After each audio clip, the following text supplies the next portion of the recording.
कुंती, देखो कौन आया है।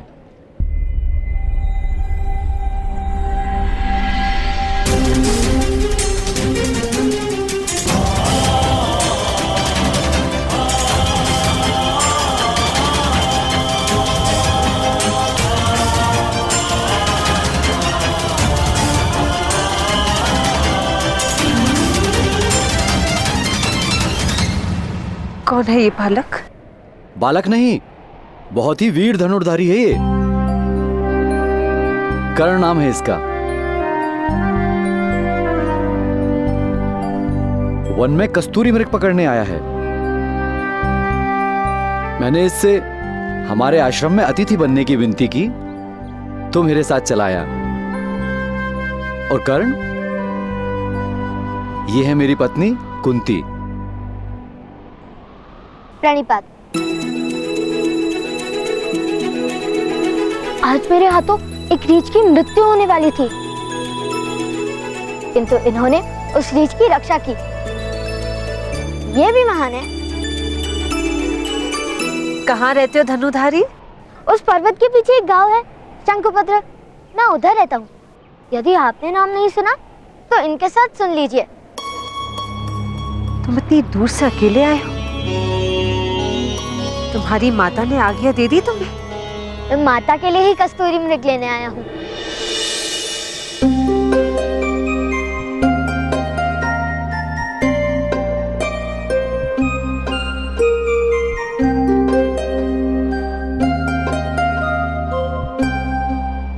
एक बात बताइए महोदय, आपके आश्रम में भोजन नहीं करते?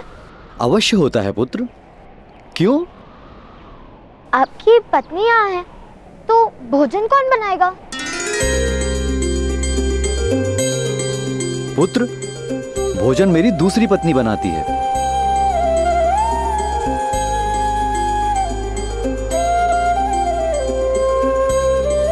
तुम्हें भूख लगी है कर्ण?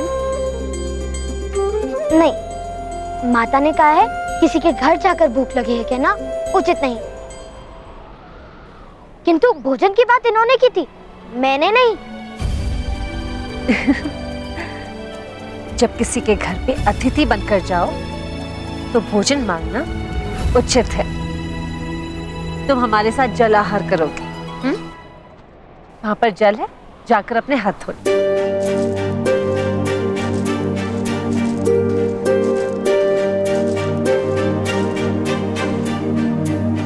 ये हमारे साथ भोजन करेगा? इसकी जात क्या है आर्य? बालकों और सन्यासियों की कोई जात नहीं होती माधुरी। ये बालक है और हम सन्यासी, तो जात क्या पूछना? कुंती, आज कर्ण को अपने हाथों से भोजन खिला दो और माता बनने का सुख प्राप्त कर लो।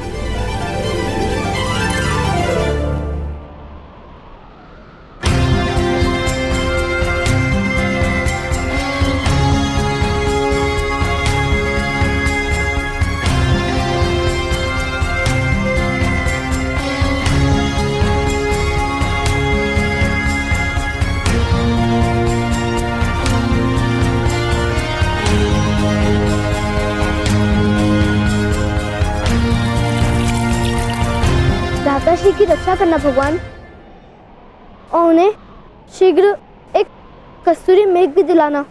जब तक भ्राताश्री सुखरूप लौटते नहीं तो तब तक यहाँ आपके सामने एक पैर पर खड़ा रहूंगा।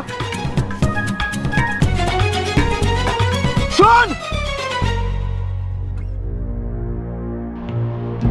अभी मैं जाता हूँ, किंतु जब पिताश्री कार्य के लिए निकल जाएंगे तब मैं वापस आकर यहाँ आपके सामने एक पैर पर खड़ा हो जाऊंगा। किंतु मैं उपस्थित नहीं, इस कारण आप भ्राताश्री का रक्षण मत बंद कर देना। छोड़! छोड़! कर्ण का क्या उसने कोई धनुष तो निर्मित नहीं किया? उत्तर दो छोड़! यदि वो किसी मूर्खतापूर्ण साहस करने निकला है तो बता दो। कर्ण के प्राण संकट में हो सकते शोन, उत्तर दो। भ्राता श्री कस्तूरी मृग लाने गए हैं उस पर्वत पर।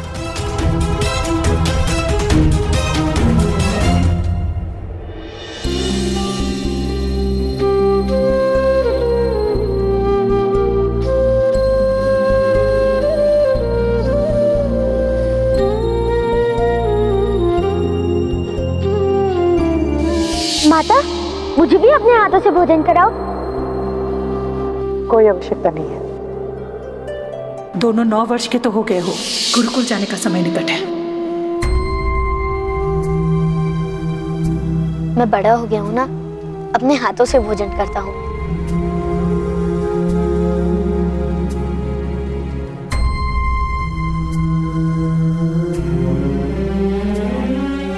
किंतु हमारे घर में अतिथियों को अपने हाथ से भोजन कराना एक प्रथा है।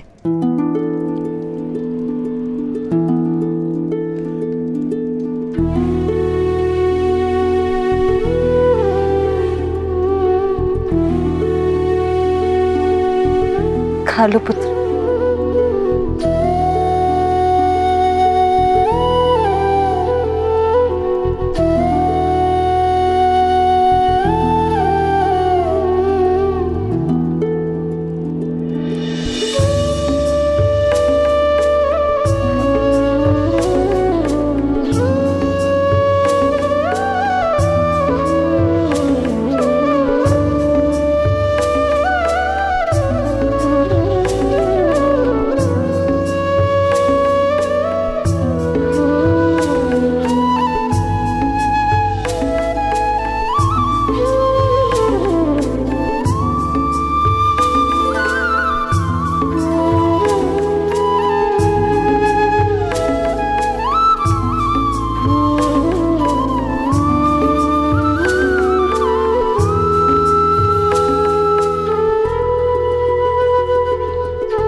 अरे कहाँ जा रहे हैं आप?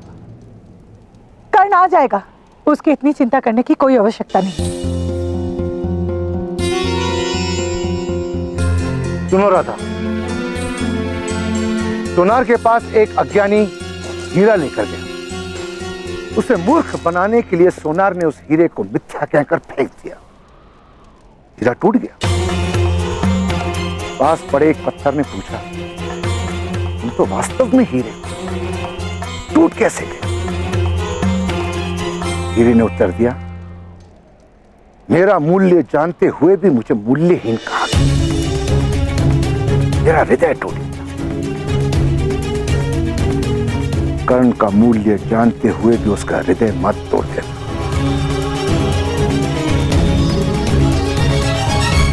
अन्यथा समय तुम्हें क्षमा नहीं करेगा।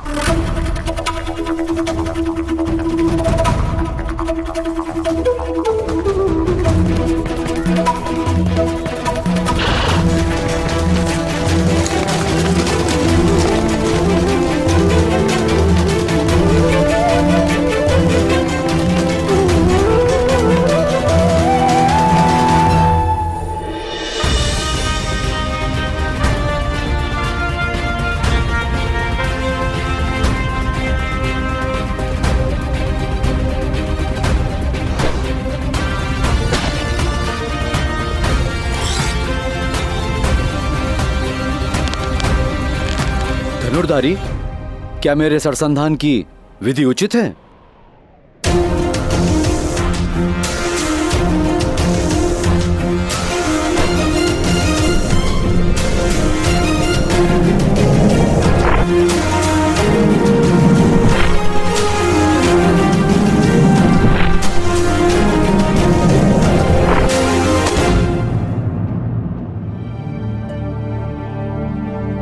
तुम चेष्टा करोगे?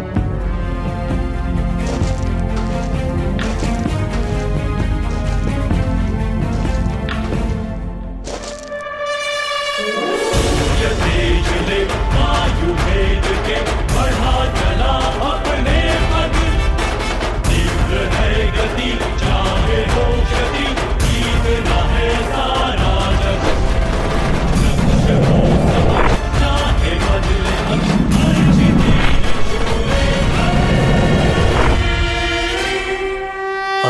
वत्स, तुम इस आयु में इतने अद्भुत धनुर्धारी कैसे बन गए?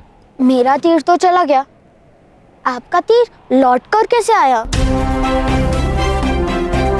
क्योंकि मैंने उसे लौटने की आज्ञा दी थी पुत्र। आपके तीर आपकी बात मानते हैं? हाँ,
बाणों का तो कर्तव्य है बाणावली की आज्ञा का पालन करना।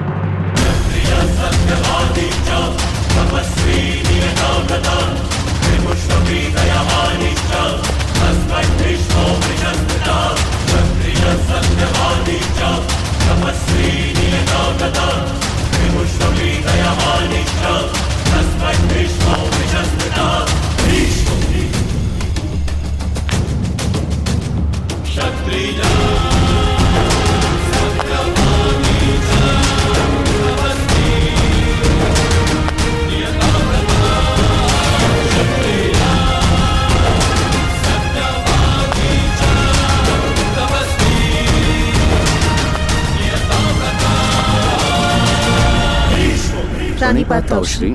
आयुष्यमान भव, तुम दोनों का कल्याण हो। कुंती पुत्रवती भव।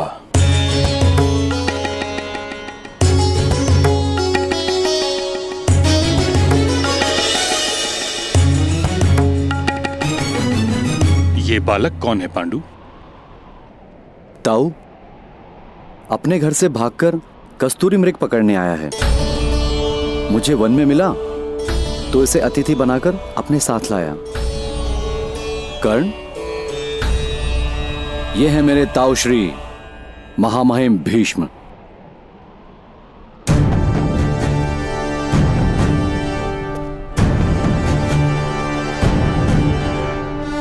प्रणिपात। और ताऊ बहुत ही वीर धनुर्धारी है ये।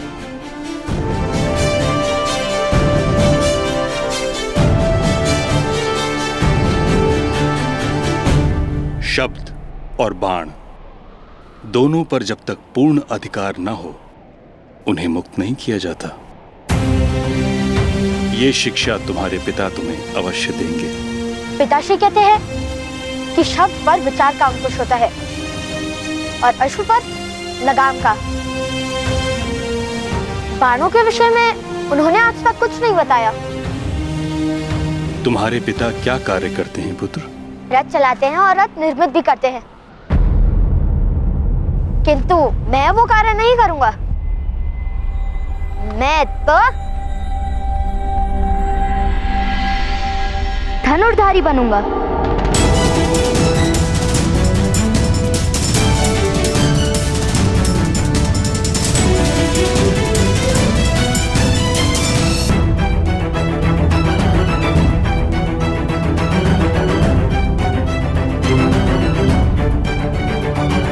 पुत्र का कर्तव्य होता है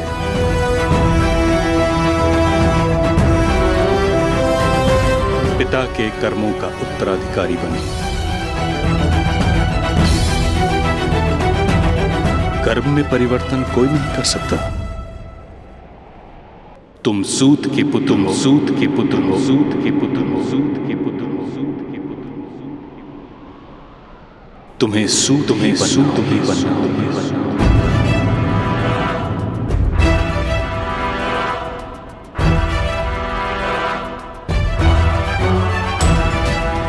धनुर्विद्या केवल क्षत्रियों के लिए होती है। किंतु यदि बालकों की कोई जात नहीं होती तो बड़े होकर उनको जात कैसे प्राप्त हो जाती है?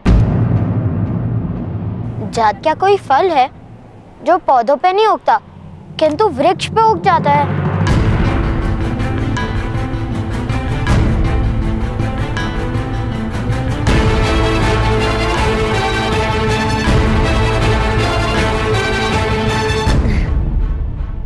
पुत्र, इतनी बुद्धि लगाओगे तो थक जाओगे।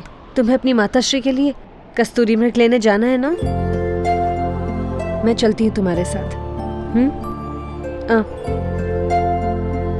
आज्ञा दीजिए ताऊश्री। आओ।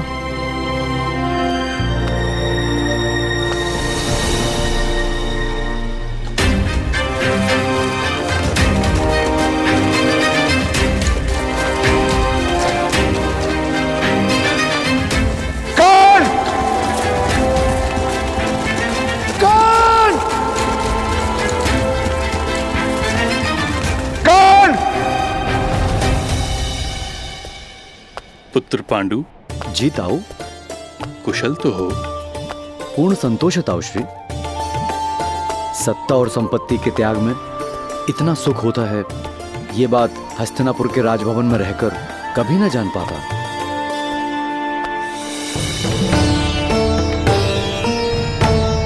ताऊ, हिमालय की पर्वतमालाओं में प्रातःकाल जब सूर्य उगता है तो आत्मा की गहन गुफाओं तक उसका प्रकाश फैल जाता है।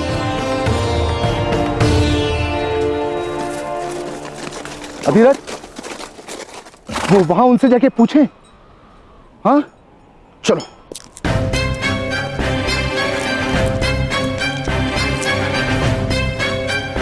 क्षमा कीजिए ऋषिवर, एक बालक इन पहाड़ों में कस्तूरी मृग पकड़ने आया है। क्या आपने देखा उससे? कर्ण? वो हमारे ही आवास में है। क्या वो आपका पुत्र है? जी। घबराइए मत महोदय, कर्ण सुरक्षित है। वो और मेरी पत्नी कस्तूरी मृग लाने गए हैं। आपका बहुत ऋण है जो आपने उसका रक्षण किया। थोड़े समय विश्राम कर लो, मेरी पत्नी और कर्ण बस आने ही वाले होंगे। जी।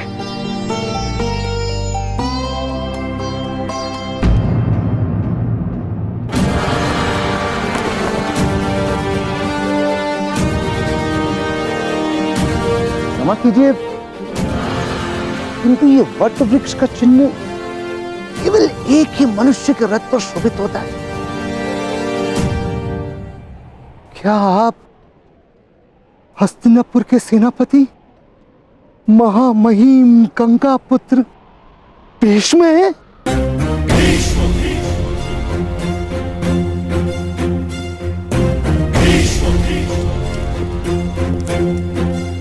कल्याण हो पुत्र।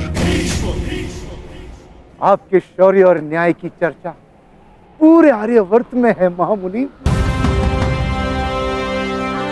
आपके चरण स्पर्श करके मैं धन्य हो गया।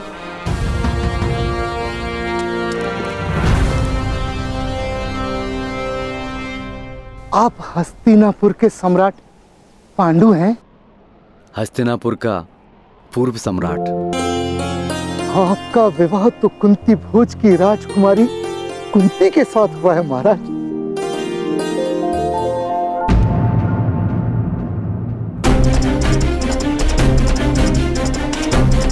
यदि ये बालक राजकुमारी की आंखों के सामने रहा तो शीघ्र ही वो लोकलाज की चिंता त्याग कर इसे अपना लेंगे और बहुत बड़ा अनर्थ हो जाएगा। इसलिए इस बालक का राजकुमारी से दूर और गुप्त रहना अनिवार्य है।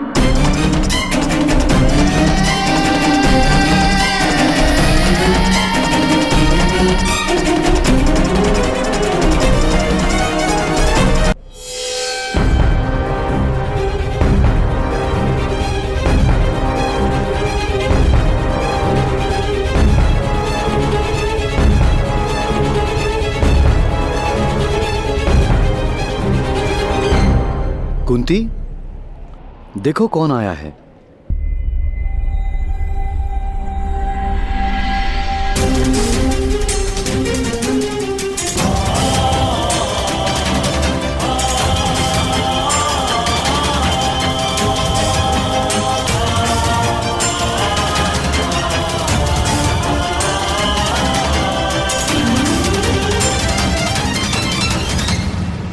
कौन है ये बालक? बालक नहीं, बहुत ही वीर धनुर्धारी है ये। कर्ण नाम है इसका। वन में कस्तूरी मृग पकड़ने आया है। मैंने इससे हमारे आश्रम में अतिथि बनने की विनती की तो मेरे साथ चला आया। और कर्ण, ये है मेरी पत्नी कुंती।